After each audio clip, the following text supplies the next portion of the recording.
بسم اللہ الرحمن الرحیم۔ السلام علیکم ورحمۃ اللہ وبرکاتہ۔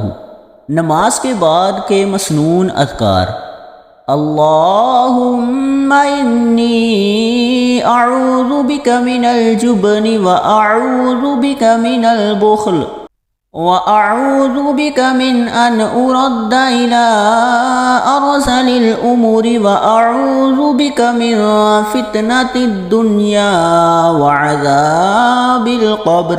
ترجمہ: اے اللہ، میں بزدلی اور کنجوسی سے تیری پناہ چاہتا ہوں، اور اس بات سے بھی تیری پناہ چاہتا ہوں کہ مجھے رذیل عمر کی طرف پھیر دیا جائے، اور میں دنیاوی فتنوں اور عذاب قبر سے تیری پناہ چاہتا ہوں۔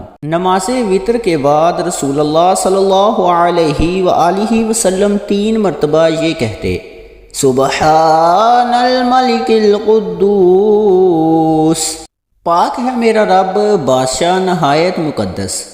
تیسری مرتبہ بلند آواز سے کہتے تو انہیں لمبا کرتے پھر کہتے: رب الملائکۃ